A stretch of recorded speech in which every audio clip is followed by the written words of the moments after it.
నిరుద్యోగులకు మళ్లీ ఉద్యమాలు గుర్తుకొస్తున్నాయి. పచ్చని పల్లెల్లో చిచ్చు పెట్టి ఆ మంటల్లో చలి కాచుకునే ప్రయత్నం చేస్తున్నారన్న విమర్శలు ఉన్నాయి. ఆదివాసీ తెగల మధ్య కలహాలు సృష్టించి కాలక్షేపం చేయాలనే శాడిస్టు మనస్తత్వంతో కొందరు నేతలు పనిచేస్తున్నారన్న ఆరోపణలు లేకపోలేదు. గతంలో పోరాటాలను అడ్డం పెట్టుకుని పదవుల్ని అనుభవించిన నేతలకు అప్పట్లో జనం సమస్యలు గుర్తుకు రాలేదు. కానీ గత ఎన్నికల్లో ఓడిపోయిన తర్వాత మళ్లీ ఉద్యమాల బాట పట్టాలని ప్లాన్ చేస్తున్నారు. ఉమ్మడి ఆదిలాబాద్ జిల్లాలో ఆదివాసీ ఉద్యమం మళ్లీ ఊపందుకోనుందా? తెగల మధ్య మళ్లీ తగవులు పంచాయతీ రగలనుందా? ఎస్టీ రిజర్వేషన్ల అంశంపై సుప్రీంకోర్టులో వేసిన పిటిషన్ దేనికి సంకేతం? నిజంగానే సమస్య పరిష్కారమయ్యేదాకా నేతలు కొట్లాడతారా, లేక పదవుల కోసమే మళ్లీ ఆదివాసీ జపం చేస్తున్నారా? Watch this inside story.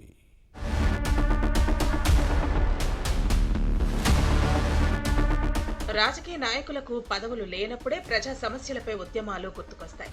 జనాన్ని రెచ్చగొట్టి పప్పం గడుపుకోవాలని చూస్తారు. ప్రజల మధ్య చిచ్చు పెట్టి రాజకీయ లబ్ధి పొందాలని ప్రయత్నిస్తారు. ఆదిలాబాద్ జిల్లాలో ఇదే జరుగుతోంది. గతంలో ఉద్యమాలను అడ్డం పెట్టుకుని పదవులు తెచ్చుకుని అన్ని అనుభవించిన నేతలు తమను గెలిపించిన ప్రజలను విస్మరించారు. నేతలుగా నిలబెట్టిన వారి నుంచి దూరం జరిగారు. అలాంటి నాయకులకు గత ఎన్నికల్లో లాగి లెంపకాయ వేసి ఓడించడంతో రాజకీయ నిరుద్యోగులుగా మారారు. దీంతో ఏం చేయాలో తోచక మళ్లీ ప్రజల మధ్య చిచ్చు పెట్టే ప్రయత్నం చేయటం విమర్శలకు తావిస్తోంది.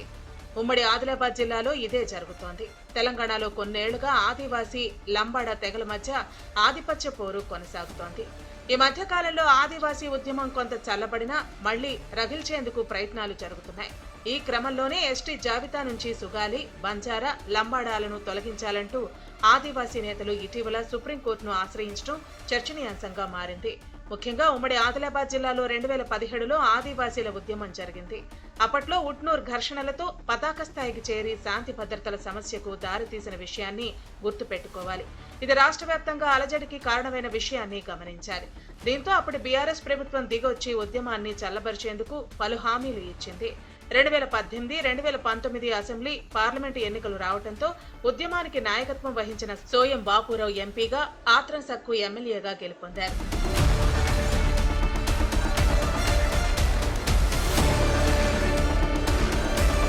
నేతల తీరు ఎలా ఉంటుందో అందరికీ తెలుసు. ప్రజాప్రతినిధులుగా ఎన్నికైన తర్వాత ఉద్యమం సైలెంట్ అయిపోయింది. వ్యక్తిగత ప్రయోజనాల కోసం పోరాటాన్ని పణంగా పెట్టారన్న విమర్శలు వచ్చాయి. పైగా తమ వాళ్లు ఎమ్మెల్యే, ఎంపీలుగా గెలిస్తే సమస్యలు పరిష్కారం అవుతాయనుకున్న ఆదివాసుల కలలు కల్లలయ్యాయి. ఉద్యమం పుణ్యమా అని గెలిచిన నేతలు తనను పట్టించుకోవట్లేదన్న భావన ఈ వర్గాల్లో ఏర్పడింది. దాని ఫలితమే మళ్లీ ఎన్నికల నాటికి రాజకీయ నిరుద్యోగులుగా మారిపోయారన్న అభిప్రాయాలు ఉన్నాయి.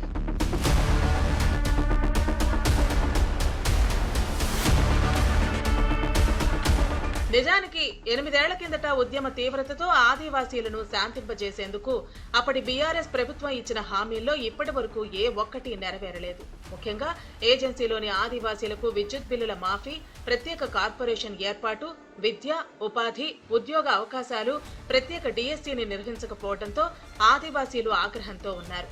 తమ అవకాశాలను లంబాడా సామాజిక వర్గానికే దక్కుతున్నాయన్న అసంతృప్తి రాసుకుంటోంది. శాఖల వారీగా ఆదివాసీ, లంబాడా ఉద్యోగుల వివరాలను సేకరించినా ఎలాంటి ప్రయోజనమే లేకుండా పోయింది. ఆ తర్వాత జీవో 3ను ఎత్తివేయడంతో ఆదివాసీలు అసంతృప్తికి గురయ్యారు. ఇక 2023లో అధికారంలోకి వచ్చిన కాంగ్రెస్ ప్రభుత్వం కూడా పెద్దగా పట్టించుకోవటం లేదన్న ఆగ్రహం ఈ వర్గాల్లో వ్యక్తమవుతోంది.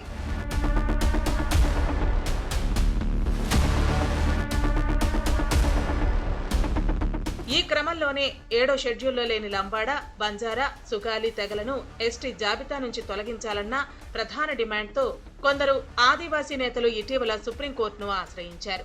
ఈ 3 తెగల వారు అసలు ఎస్టీలే కారని 1976కు ముందు బీసీలుగా ఉద్యోగాలు పొందినట్టు ఆదివాసీ నేతలు పిటిషన్లో ప్రస్తావించారు. దీంతో స్పందించిన సుప్రీంకోర్టు కేంద్రంతో పాటు రాష్ట్ర ప్రభుత్వానికి నోటీసులు ఇవ్వటం చర్చనీయాంశంగా మారింది. అయితే ఇటీవలి పరిణామాలపై ఆదివాసీల్లోనూ భిన్నాభిప్రాయాలు వ్యక్తమవుతున్నాయి. రాజకీయంగా దెబ్బతిన్నప్పుడల్లా కొందరు నేతలకు ఆదివాసీ ఉద్యమాన్ని వాడుకోవటం అలవాటుగా మారిందన్న విమర్శలు ఉన్నాయి.